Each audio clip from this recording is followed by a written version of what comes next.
Hi, I'm Jonathan Tepperman, Managing Editor of Foreign Affairs Magazine. We're here today for several reasons. The first is to give you a preview of our November-December issue, which will be on newsstands November 1st. We have a lot of great content, which is sure to be controversial. Leading off the issue will be a package of articles on Israel, the first of which is by Ron Krebs, a professor of political science at University of Minnesota. Krebs argues that the real problem with the lack of progress on the peace process is that it's destroying Israel not from without but from within, undermining its democratic principles and giving rise to a dangerous chauvinistic nationalism. On the other side, essentially making the opposite case, are two Israeli government officials, Shalom Lipner and Yossi Kuperwasser. These two argue that the real reason for lack of progress on the peace process is the Palestinians' fundamental refusal to accept Israel as a Jewish state. We also have an excellent package of pieces arguing the pros and cons of humanitarian intervention post-Libya, and a piece by the New Yorker's George Packer on American political dysfunction.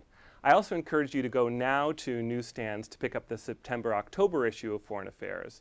Timed for the 10th anniversary of September 11th, we have a great package that looks both forward and backwards. We have a piece by a diplomatic historian, Melvin Leffler, on how U.S. policy changed and, more importantly, didn't change after the attacks. We have a piece by Will McCants on al-Qaeda and how it's faring after the death of Osama and the Arab Spring. And then a package of pieces on Afghanistan on the way forward and how to avoid making past mistakes. I now want to turn to our guest today, Tony Badran.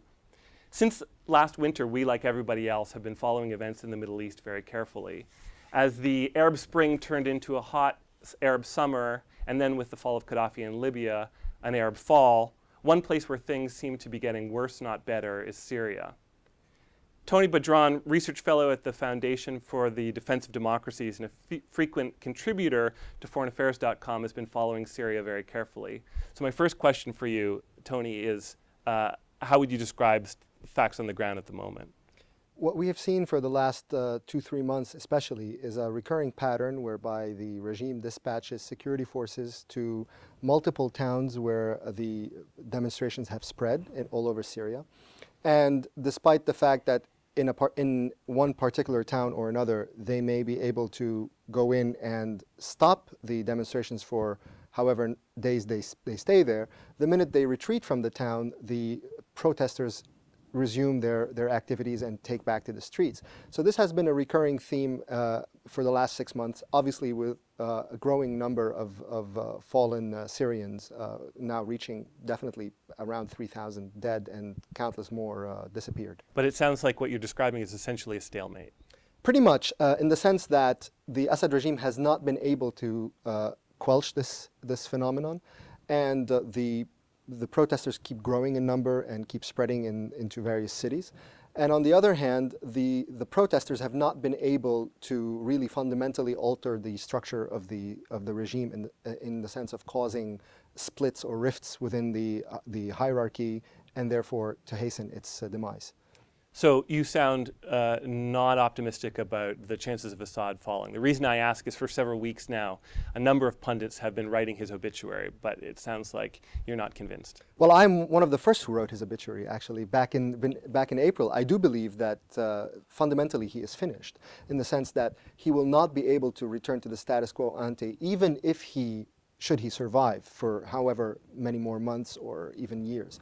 Ultimately, the situation, and this is the importance of the Obama administration's declaration of an effective regime change policy, is that internationally, especially with the United States, but now increasingly with Europe as well, this regime has been told that politically it has no more future.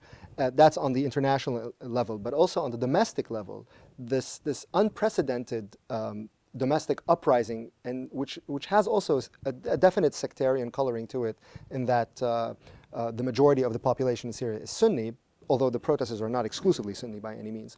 But the fact that relationship that had existed in the past, whereby the Alawite minority to which Assad belonged was able to not only oppress but also co-opt some of the Sunni elements of society, that situation seems to have finished, and it's not going to be possible to reconstruct.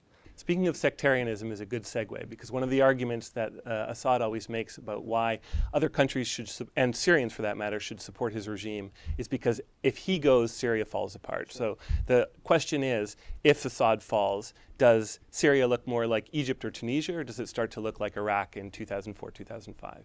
Well, clearly the nature of Syrian society does not resemble Egypt's. It is much more closer to Iraq's. But if the implication is that after Assad there will be a civil war, what people forget is that the very fact of Assad and his father assuming power in Syria is itself a result of a civil war, one that has continued for the last 3+ decades.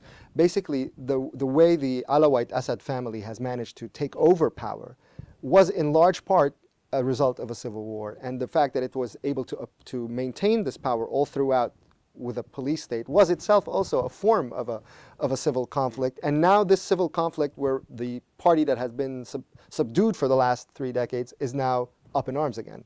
Not literally in arms yet, but definitely up in revolt against the regime. So quickly, given the very different way in which the West has treated Syria versus Libya, what should the United States and its allies be doing?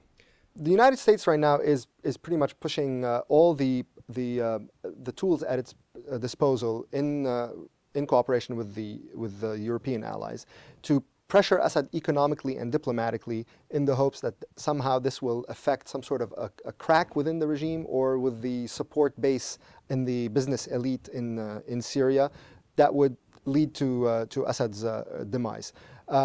They should nevertheless have a plan B, especially after Libya.